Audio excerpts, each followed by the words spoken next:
Estamos con la serie titulada Los Misterios de Dios.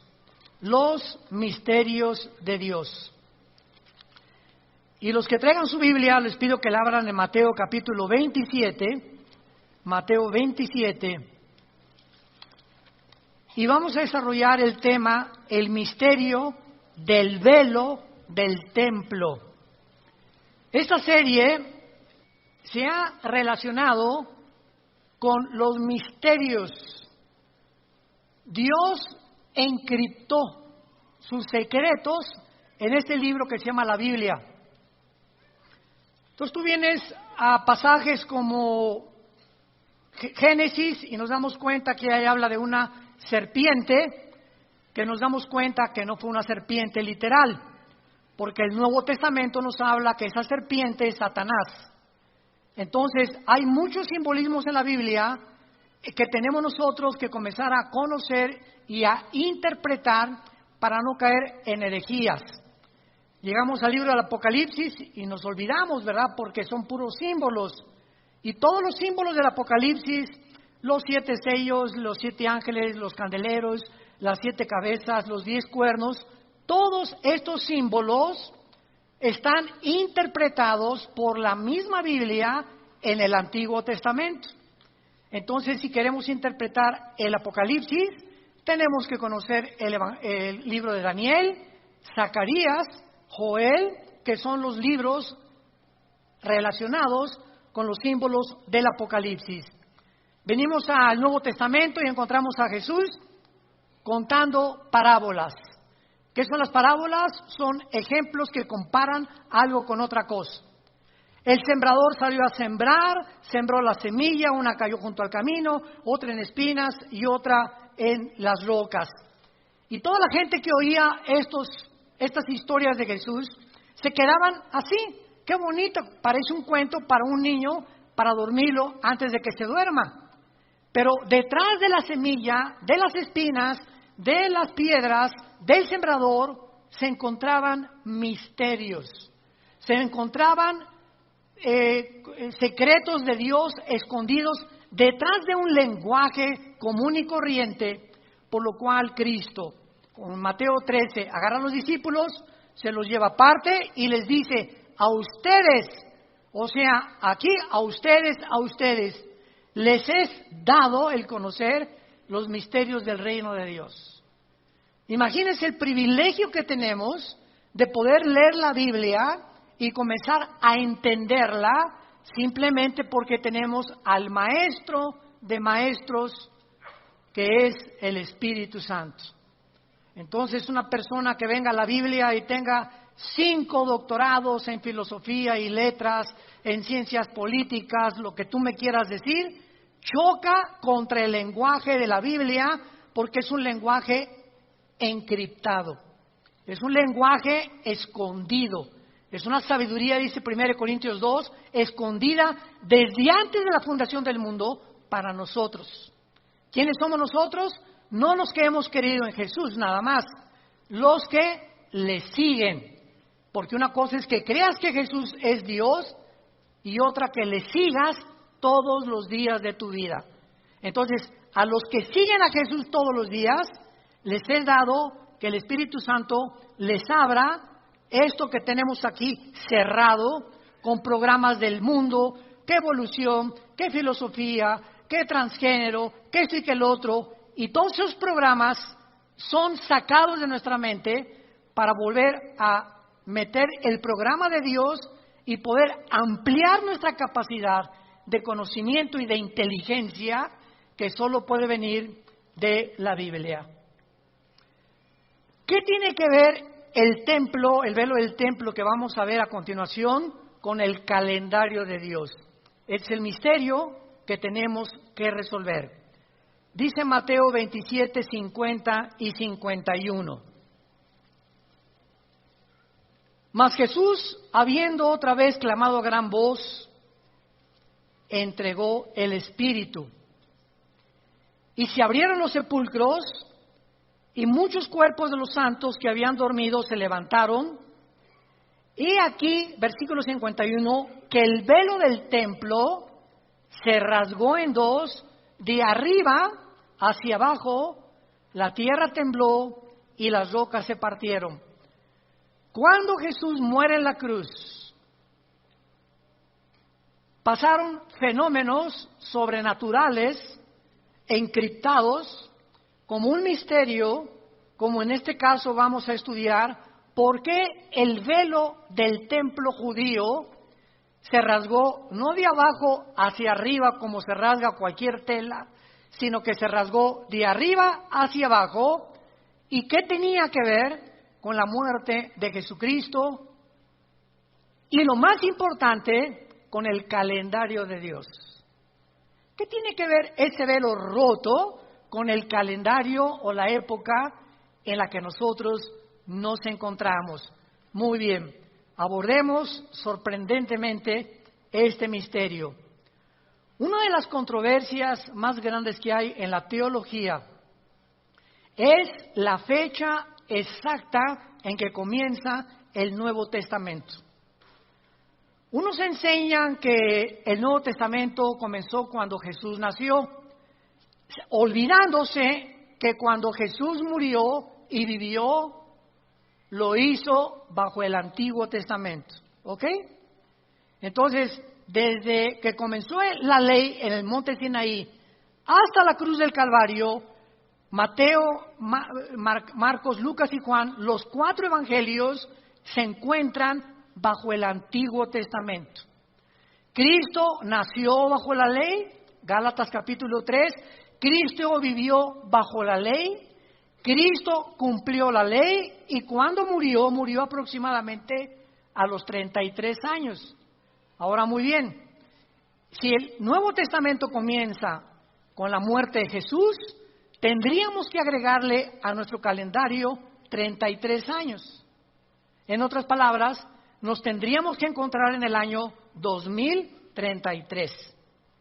Vean ustedes ahorita, ya se están dando cuenta más o menos de la confusión. Cuando llegó el año 2000, hace 19 años, nos encontramos en el año 2019, ¿se acuerdan ustedes que comenzaron a decir que iba a acabarse el mundo, que ya se cumplían los 2000 años de la época de la gracia, que son los que el calendario profético de Dios indica, porque en 6 días Dios creó el cielo y la tierra, el 7º descansó, pero un día, dice el Salmo 90 y 2 de Pedro, es como 1000 años para Dios. Entonces, hay 6 días de la creación, pero hay un simbolismo de 1000 años por cada día de la creación. En otras palabras, si Dios creó al mundo en 6 días y 1000 años es como un día para Dios, entonces van a haber 6000 años de historia. Y en estos 6000 años de historia, el 7º, o sea, el año 7, es cuando Cristo reina aquí en la tierra y son las vacaciones del cristiano. El día 7º es para nosotros el descanso, los últimos 1000 años. Y vamos otra vez a poder entender esto. Cuando Abraham nació, de Adán a Abraham hubo 1948 años. Qué interesante que Israel el siglo pasado regresa a su tierra. ¿En qué año? En el año 1948 de Cristo a nuestros días, desde luego. Y en el año 1948 se funda Israel. ¿Coincidencia? Otra perlita, por ejemplo, otro botón de muestra. La palabra embarazo en el hebreo tiene 3 letras. Y en el hebreo y en el griego, cada letra hebrea, son 22 letras, todas son consonantes, en el hebreo no hay vocales, todas tienen un número, igual que en el vocabulario griego. Son los 2 únicos lenguajes que las letras tienen un simbolismo, se llama gematría. No geometría, gematría. Ahora fíjense ustedes, la palabra embarazo en el hebreo tiene 3 letras, 2, 7, 5. Y estos 275 días son exactamente los días o los 9 meses del embarazo de una mujer. Nadie dice, ¡wow! O sea, esto no pudo haber sido hecho por el hombre. Nos damos cuenta que está encriptado en la Biblia los misterios de Dios. Génesis 1:1. En el principio Dios creó los cielos y la tierra. Bereshit bara Elohim hasa mayid haeretz en el hebreo. Son 7 letras. La letra de en medio es el menorá. De las 7 letras, la del medio simboliza el menorá. ¿Qué es el menorá? El famoso candelero, no candelabro, candelero. ¿Qué es el candelero? Es el símbolo que tenemos nosotros en Vida Nueva para el Mundo, que parece una lamparita, ¿verdad? Pero es el del medio, la rama del medio, 3 a la izquierda y 3 a la derecha. Ese es un candelero judío. Hay otro candelero que es el de la fiesta que ya se celebró cuando Antíoco Epífanes, que tiene ya 9 ramas, que ya no es realmente el calendario, el menorá judío. ¿Por qué el menorá aparece en medio del primer versículo de la Biblia, que son 7 palabras? Porque el menorá en medio es Jesús, 3 a la derecha y 3 a la izquierda suman 6. El 6 es el número del hombre, porque fuimos creados en el 6º día. Y el hombre imperfecto con Jesús entramos a la perfección. Es lo que simboliza el menorá. El ser humano unido a Jesús. También simboliza la luz, desde luego, y simboliza la iglesia, porque la iglesia es la luz del mundo. Fuera de Jesús no tenemos ninguna luz. Muy bien. Entonces, si Cristo realmente, a los 33 años que muere, Él realmente muere y de ahí se comienza el Nuevo Testamento, viviríamos en el año 2033. Yo quiero decirles algo muy importante. Toda esta confusión de los días que sacan, Cristo viene en febrero del año 2020, Jesús viene en el año noviembre, y ha habido a través de la historia diferentes falsos profetas. Cuando tú veas una fecha que alguien da en el internet o en las redes sociales, tú lo sabes inmediatamente que nadie puede poner ninguna fecha para la venida de Jesús, porque el calendario está cuatrapeado. Y vamos a verlo por qué. Muy bien. ¿En qué calendario nos encontramos nosotros? Síganme con mucho cuidado, se vayan a empachar. Nos encontramos bajo el calendario solar. ¿Qué significa esto? Que medimos el año en 365 días, minutos y segundos. No son 365 días exactos. Muy bien. ¿Por qué se llama el calendario solar de hace aproximadamente 2000 años a nuestra fecha? Porque el Papa Gregorio, un papa en el Vaticano, se le ocurrió cambiar el calendario lunar, que es el calendario de los judíos, al calendario solar. Entonces, el calendario lunar de los judíos tiene 360 días.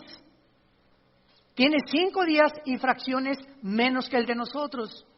Entonces, cuando hubo este cambio de calendario, los equinoccios de primavera y todos los cambios que hay, tenemos febrero de 28 días, otros son de 30 días, otros son de 31, vino completamente una descomposición y aproximadamente nos encontramos en el año 2019, con todas estas cosas que han sucedido.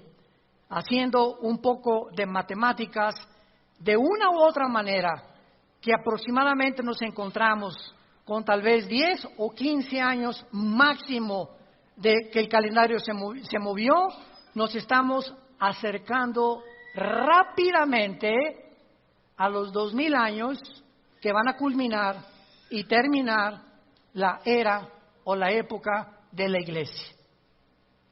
¿Qué quiero decirles?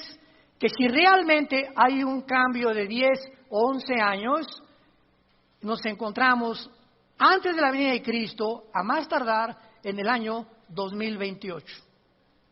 Estamos hablando aproximadamente de un error de 9 años en el calendario. Pero vamos a profundizar un poco más antes, porque no estamos poniendo ninguna fecha. Estamos viendo cómo están los años perdidos del calendario lunar al calendario solar. Lo único que sabemos es lo siguiente. De Adán a Cristo hubo 2,000 años, 4,000 años, perdón. Desde Adán hasta la cruz hubo 4,000 años. Faltan 2,000 años que son la época de la iglesia, que interrumpió el calendario del Antiguo Testamento.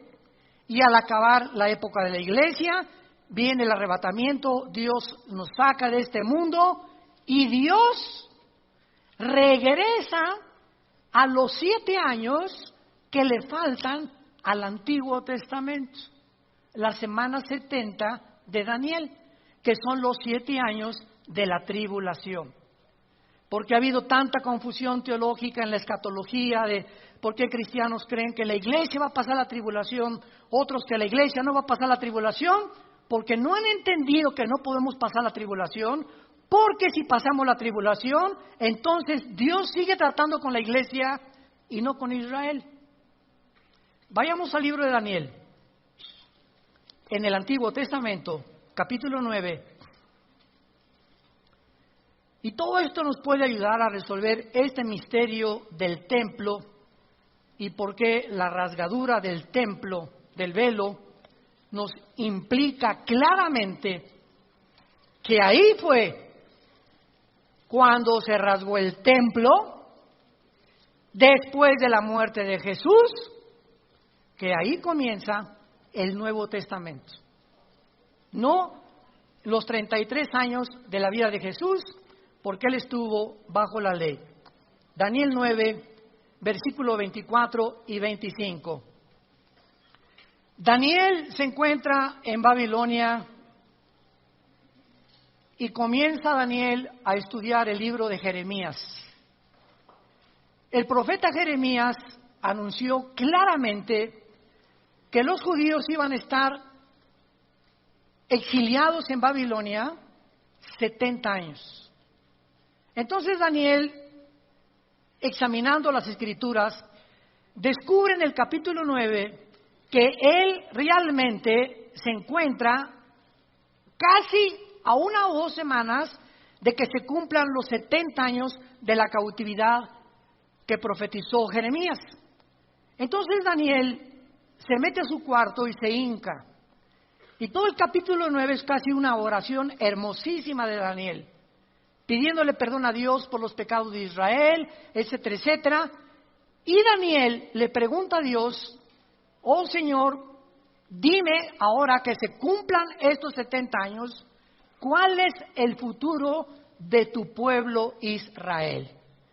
Entonces Dios manda un ángel, no un querubín ni un serafín, sino un ángel, un mensajero, y antes de que llegue a la tierra, en el capítulo 10, lo interrumpe un principado satánico en el aire al ángel de Dios.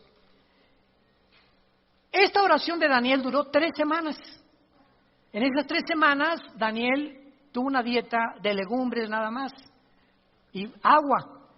Y durante esas 3 semanas que tardó en llegar el ángel al planeta Tierra, nos damos cuenta que en el momento que entramos a orar, y en el momento que nos hincamos a orar, entramos en la guerra espiritual.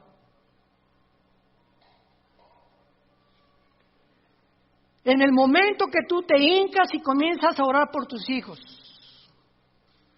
por México, por tu salud, por tu trabajo, en ese momento estamos batallando en la dimensión espiritual contra principados, gobernadores, huestes espirituales de la maldad en regiones celestes, que de alguna forma van a tratar de impedir o bloquear que Dios te conteste rápido o que no te conteste, y Dios va a permitir muchas veces esta oposición para poder determinar cuánto realmente anhelamos lo que le estamos pidiendo.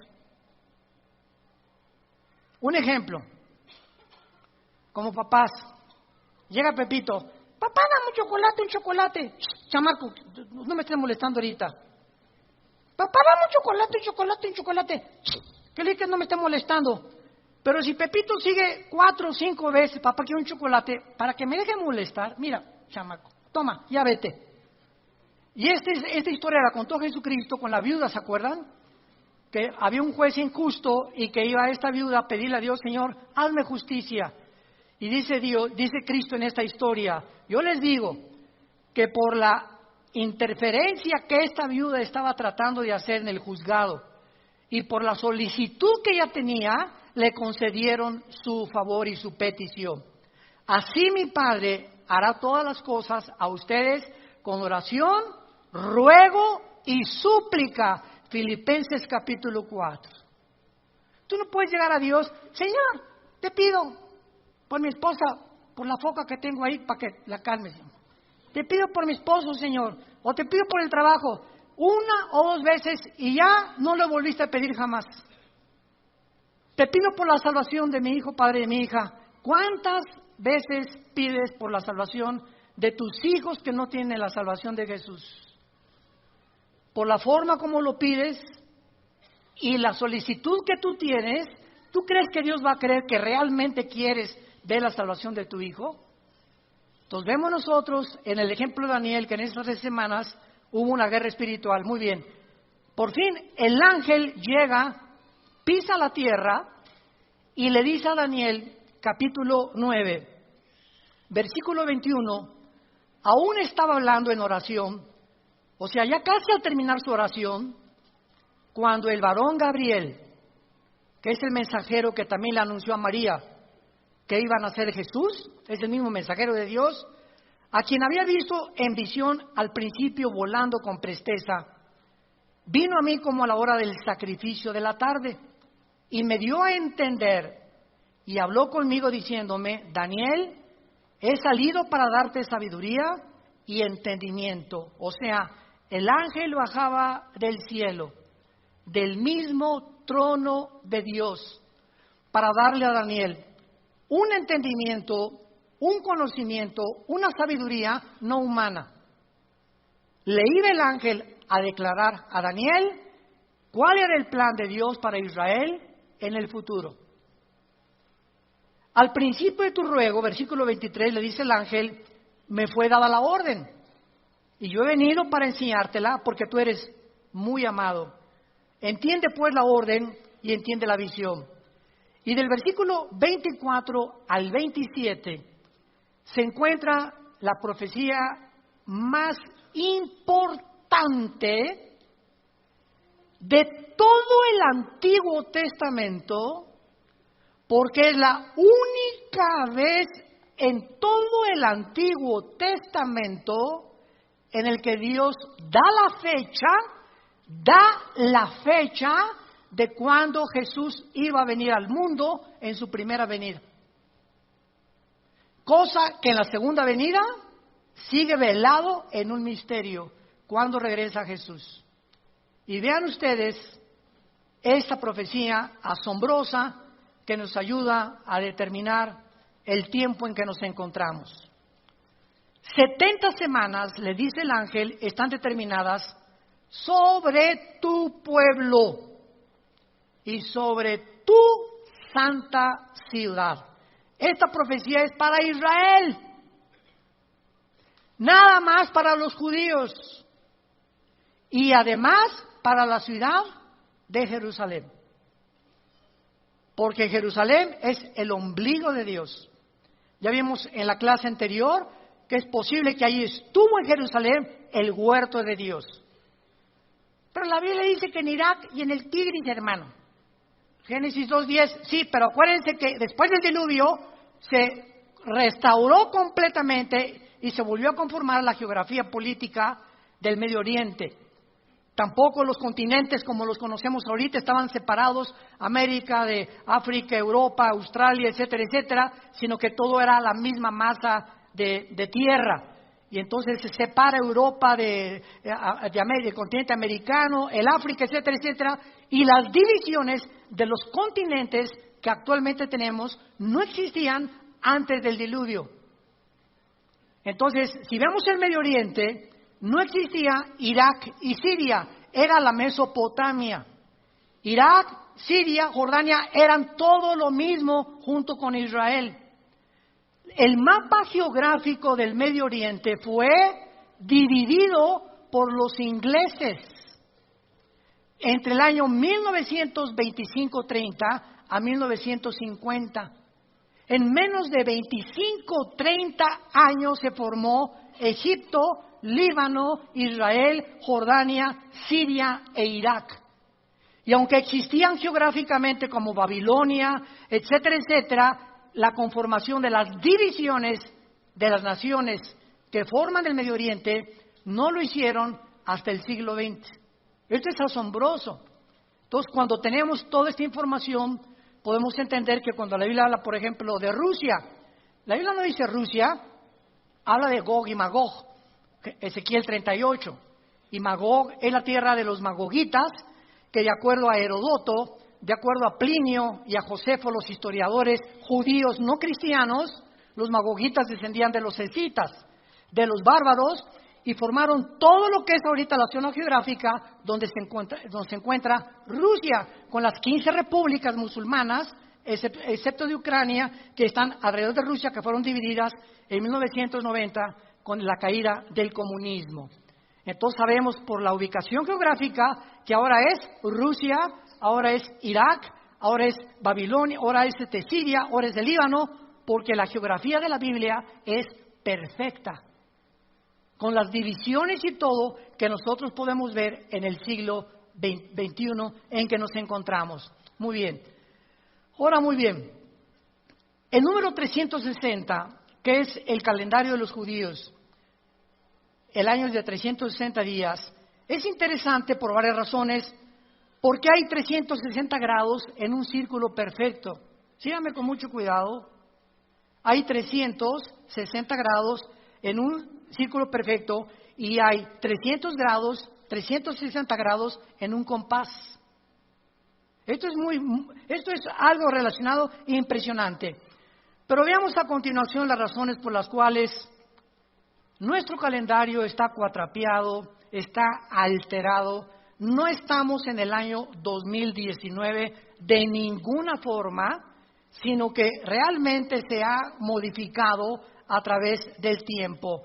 Y el misterio del templo, el velo que se rasga cuando Cristo muere, nos va a dar mucha luz importantísima que se ha perdido sobre el rompecabezas profético, lo cual va a cambiar completamente nuestra comprensión de la línea del tiempo. Pero vamos primero a contestar preguntas básicas. ¿Quién nos dio el calendario bajo el cual vivimos? Roma. El Papa Gregorio cambió el calendario lunar que tienen los judíos y lo puso con el calendario solar.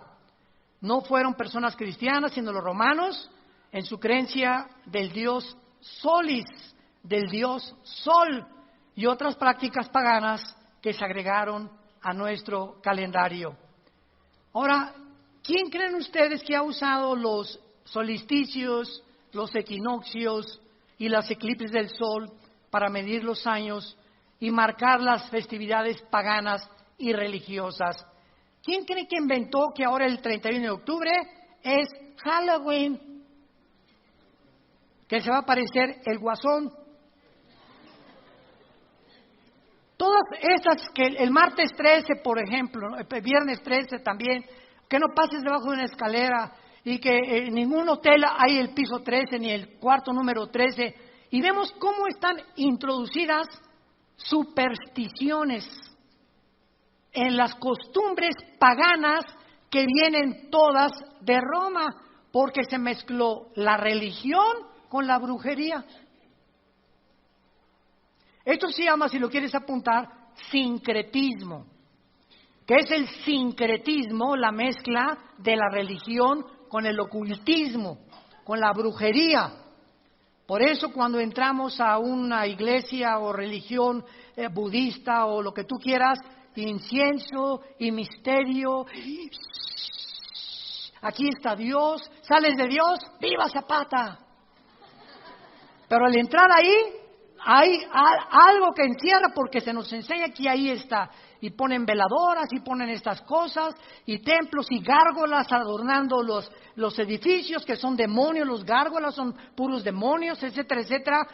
Pero hay una mezcla impresionante entre la brujería y la religión. ¿Por qué una bruja cree en Santo Tomás, en San Cristóbal, tiene a la Virgen María, tiene a Jesús y también tiene al diablo? ¿Por qué esa mezcla de lo santo con lo pagano? Se llama sincretismo. Porque hay muchas personas que son asesinas o borrachos paranderos jugadores, pero traen una medallota del Sagrado Corazón. Eso sí, ¿verdad? Y van a tomar miércoles de ceniza también.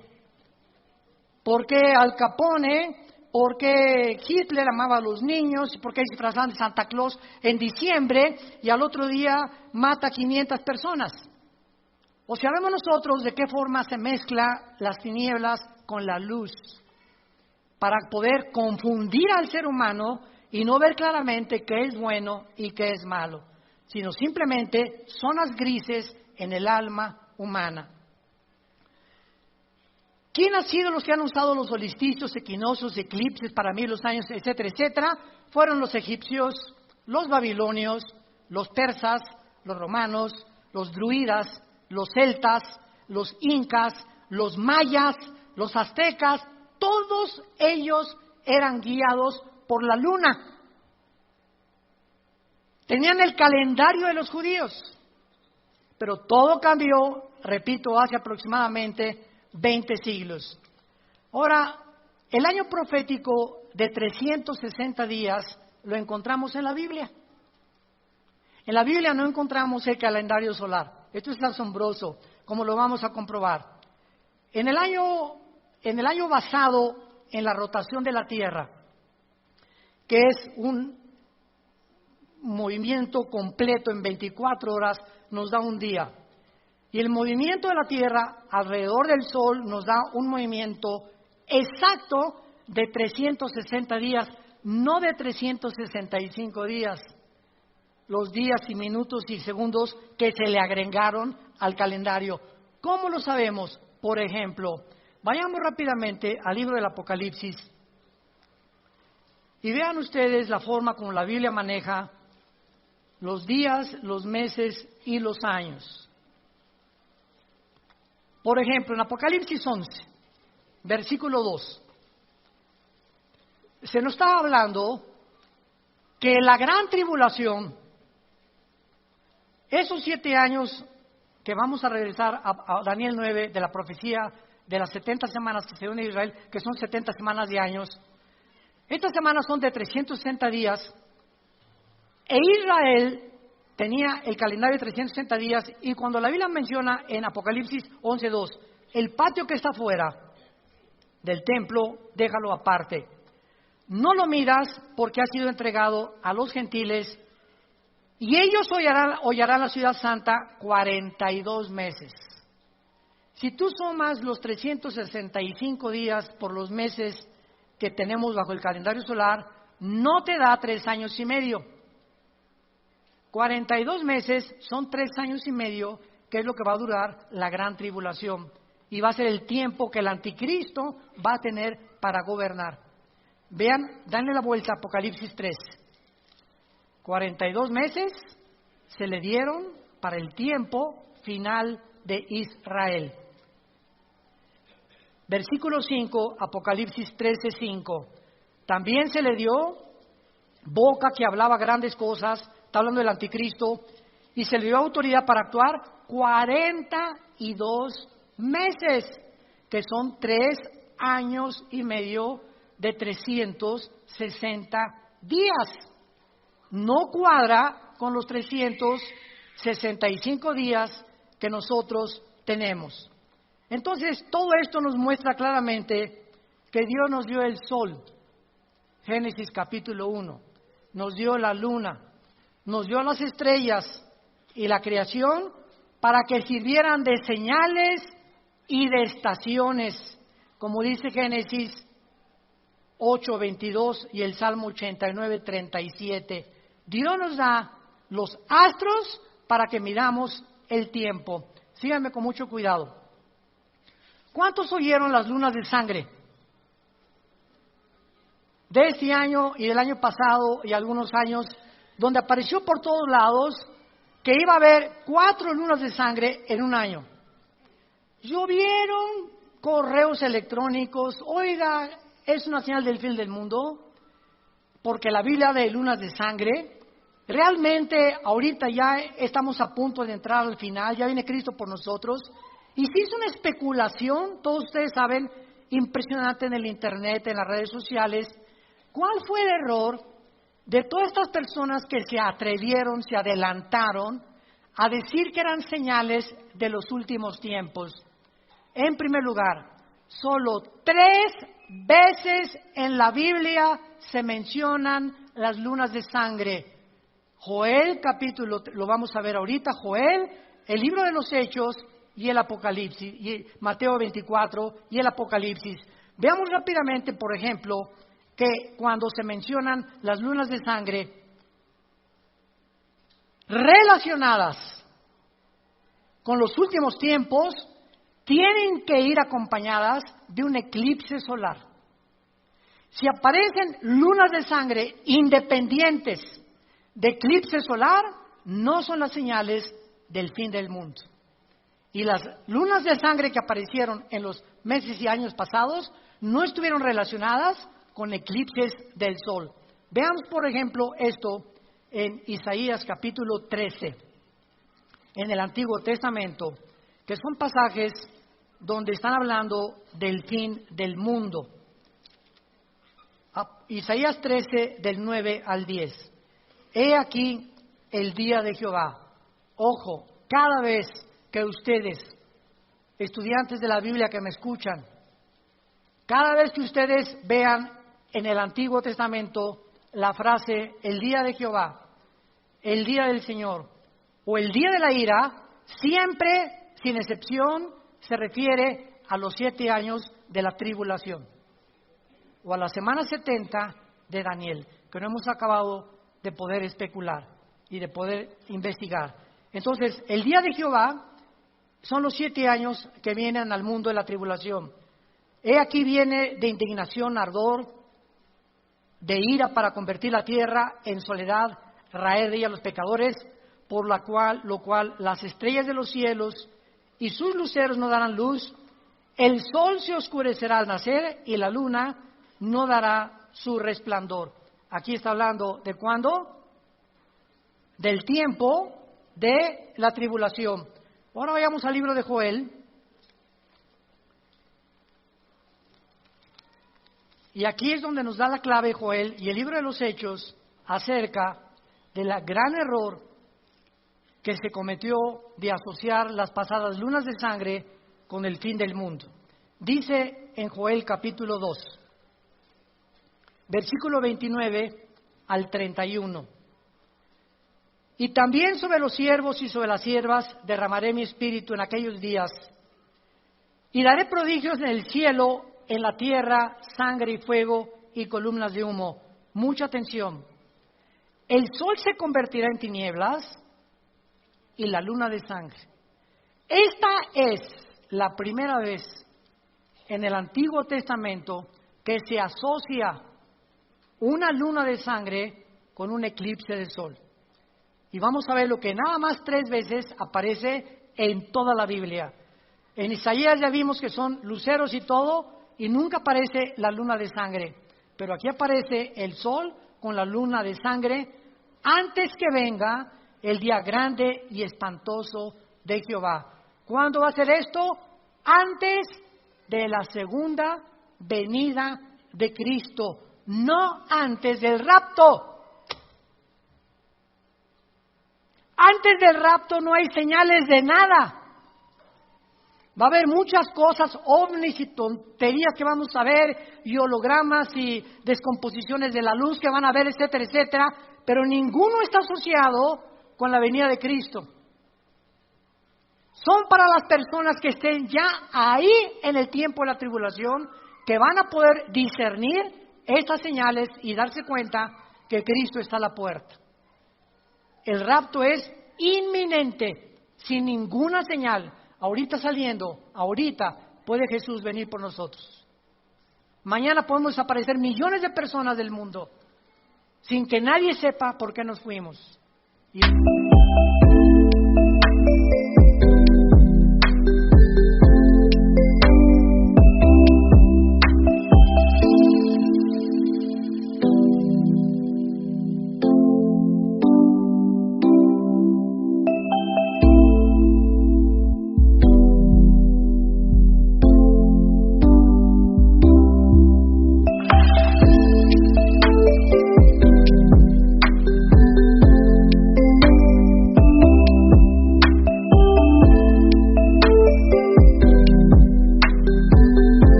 Poder decir que nos llevaron los extraterrestres, los ovnis, el Islam va a estar feliz, Alá nos hizo justicia, se fueron todos aquellos que estaban en contra del Islam, va a haber cantidad de especulaciones, pero estamos demostrando que estas lunas de sangre están asociadas con antes de la venida de Cristo. No nos espantemos de las noticias que se puso esto y que se puso aquello, porque nosotros no tenemos señales antes del rapto de la iglesia.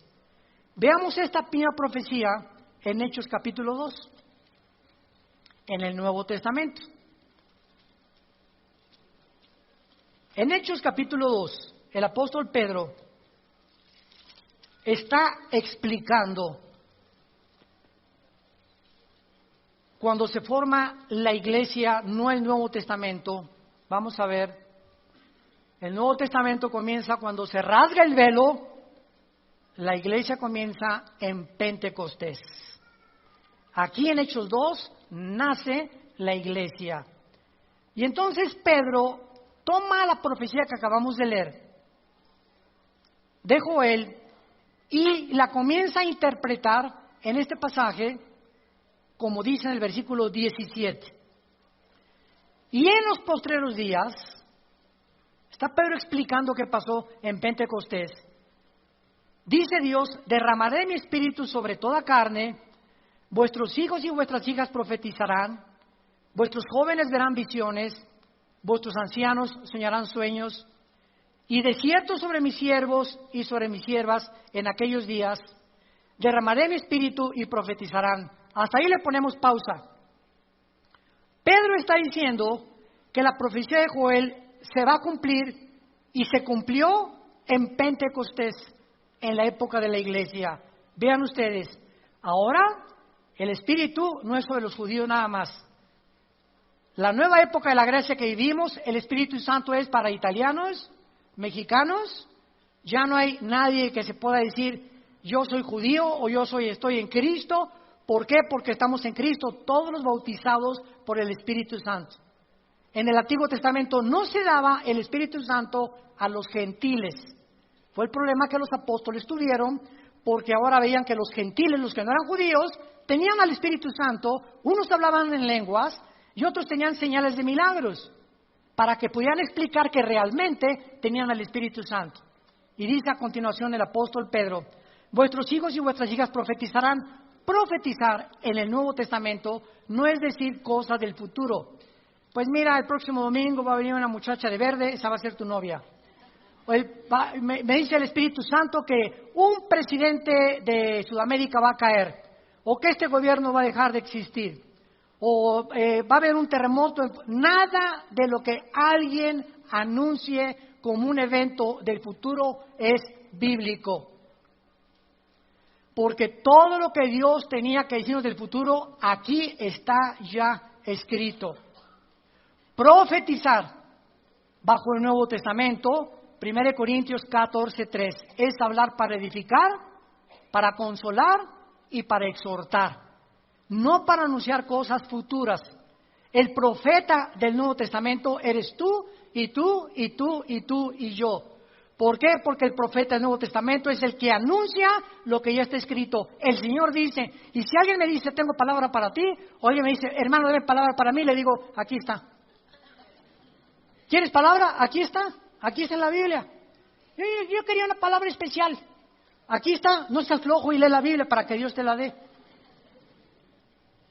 Entonces, esta profecía, si no la entendemos, pues hay tantas malas interpretaciones que se han hecho y ahora pues dicen que verdad que hay profetas mujeres, ahora hasta apóstoles mujeres ya hay, Virgen de todos los santos. Vuestros jóvenes verán visiones y vuestros ancianos soñarán sueños. Ahora, bajo el Nuevo Testamento, no significa que nos guiamos por sueños, sí significa que muchos sueños que nosotros tenemos que pedirle a Dios la confirmación. Si un sueño se repite más de 2 veces, puede ser que sea de Dios. Y siempre que tenga su relación o esté apoyado o respaldado por el filtro de la palabra de Dios. Ahora vean ustedes lo que dice en el versículo 19 al 21, que esto se va a cumplir antes que venga Cristo, lo vamos a demostrar. Y daré prodigios arriba en el cielo, señales abajo en la tierra, sangre y fuego y vapor de humo. El sol se convertirá en tinieblas y la luna de sangre. Esta es la segunda vez en la Biblia que se asocian la luna de sangre con el eclipse solar antes que venga el día del Señor. ¿Cuál es el día del Señor? El tiempo de la tribulación. Antes que venga Cristo por segunda vez, estas señales se van a ver. Estas señales, tú y yo, no las vamos a ver. Adiós mundo cruel, ya nunca te veré. Adiós, nos desaparecemos completamente. Y ahora para terminar, veamos nosotros entonces el inicio del Nuevo Testamento. Muy bien. El tabernáculo era un rectángulo donde en Éxodo 25 Dios le dijo a Moisés, constrúyeme un tabernáculo o una tienda de campaña para que yo habite en un cuarto. El tabernáculo era un cuarto, el lugar santísimo. Y aquí en este cuarto había un velo. Y junto al velo, o sea, el otro cuarto era el lugar santo. En el lugar santo entraban todos los sacerdotes, descendientes de Aarón y de la tribu de Leví, nada más. Pero en el lugar santísimo, ahorita esta semana se celebró Yom Kippur en Israel, el día de la expiación, que se celebra en septiembre, octubre. Y entonces el sacerdote en el lugar santísimo solamente podía entrar una vez al año, entraba al lugar santísimo, nada más una vez al año en Yom Kippur, en la fecha que está celebrando ahorita en Israel. Y ahí el sacerdote, había un propiciatorio con un altar, con 2 querubines, donde derramaba la sangre una vez al año y el pueblo de Israel les eran cubiertos, no perdonados, cubiertos sus pecados. Cuando Cristo muere, el velo que separaba el lugar santo del lugar santísimo se rompió de arriba hacia abajo, indicando y simbolizando el Espíritu Santo que ahora ya no era una sola persona el que podía interceder por nosotros, sino que cuando Cristo muere en la cruz, se rompe el velo, dándonos a entender, Hebreos 10, que ahora la entrada al lugar santísimo, al trono de Dios, es para todos.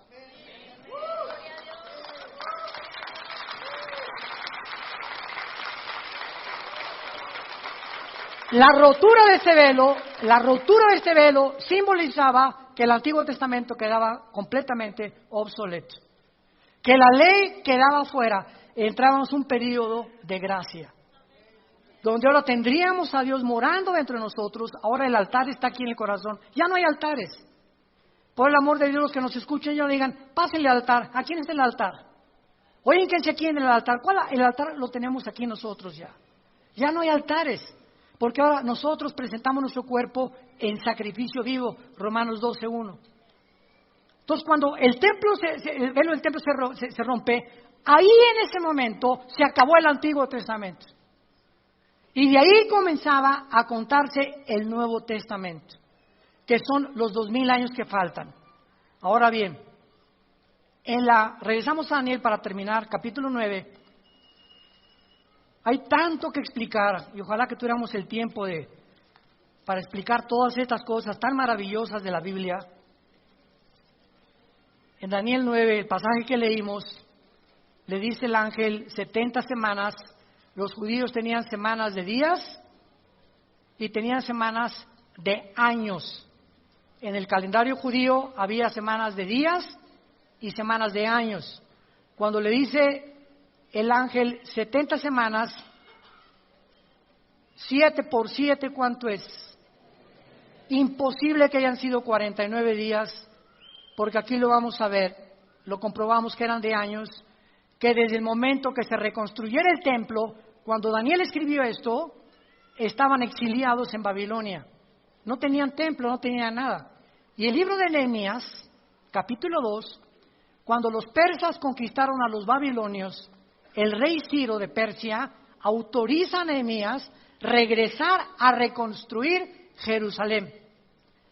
Y desde el momento en que los judíos regresaron a reconstruir Jerusalén hasta la cruz, habría 483 años, faltando 7 años para los 490, que son los de la tribulación.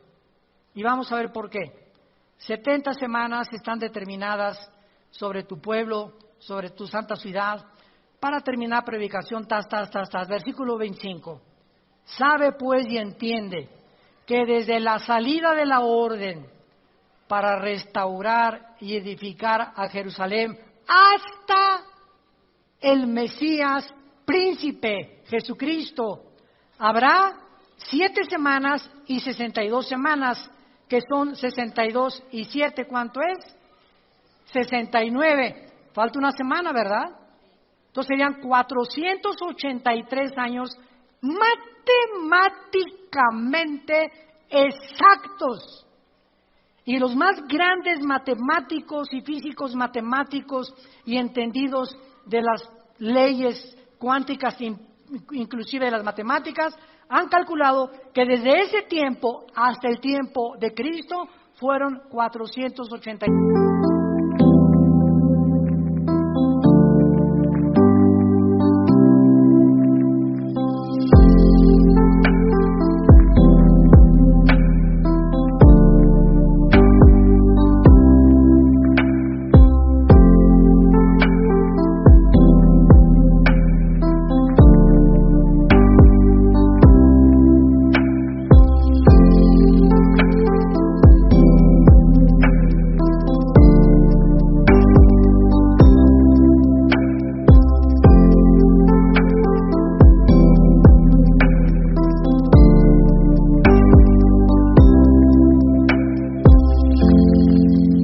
Años. Y fue en el momento exacto cuando Cristo entra a Jerusalén montado en un burrito. El domingo famoso de Ramos. Ahí Jerusalén entra, Jerusalén el burrito, en su burrito, y en lugar toda la gente, ya vino el Mesías a librarnos de los romanos, ahora sí, hosana el que viene en nombre de David. Y entonces Jesús comienza a llorar. Y se para en Jerusalén y dice, Jerusalén, Jerusalén, ¿cuánto tiempo, como la gallina junta a los pollitos, te quise juntar a mí y no quisiste? Quiero decirte que no has conocido el tiempo de tu visitación. Y ahora les quiero decir algo. Baruch Hashem Adonai Eloheinu, en el hebreo, que significa, bendito sea, hasta que yo regrese, me van a decir, bendito el que viene en el nombre del Señor. Que será hasta la segunda venida al acabar la tribulación. Ahí se paró el reloj profético de Israel.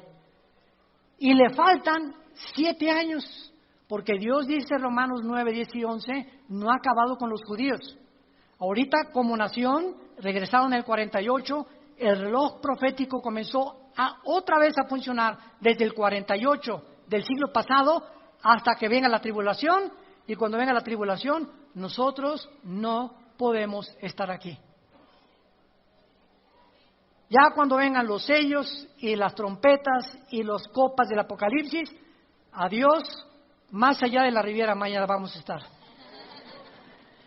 Y cuando pasen los 7 años de la tribulación, bajaremos con Jesús, porque dice Apocalipsis 19, que antes que bajemos con Jesús, celebramos allá las bodas del Cordero.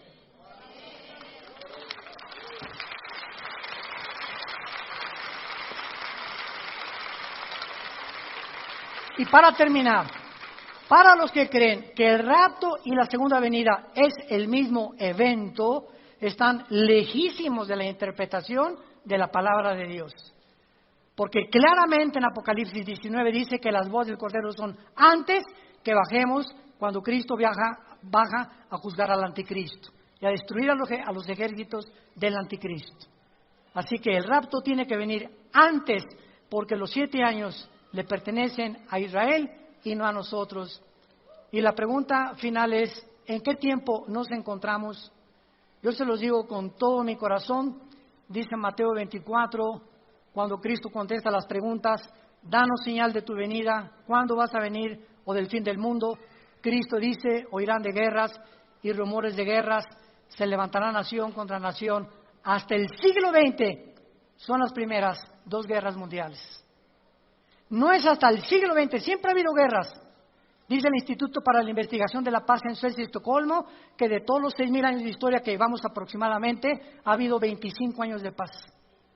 De 6.000 años de existencia, 25 años de paz. El mundo ha sido historia de guerras, toda la historia y todas las épocas. Guerras, golpes de Estado, revoluciones, divorcios, pleitos, todo ha sido lo que hemos visto hasta ahorita. Y dice la Biblia, para terminar, y esto será el principio de los dolores. ¿Dónde nos encontramos? Se los digo sinceramente, nos encontramos entrando al principio de los dolores. Y las evidencias más grandes son los cambios climatológicos. El planeta Tierra tiene una neumonía terminal. Todo está ya contaminado, ya no hay primavera, verano, otoño, invierno. Pero el termómetro de Dios en la moral es el matrimonio. Y cuando hemos llegado a redefinir el matrimonio, ya no es entre un hombre y una mujer, ahora es entre hombres y entre mujeres, hemos llegado al final de la historia. Porque es el matrimonio el fundamento de la sociedad.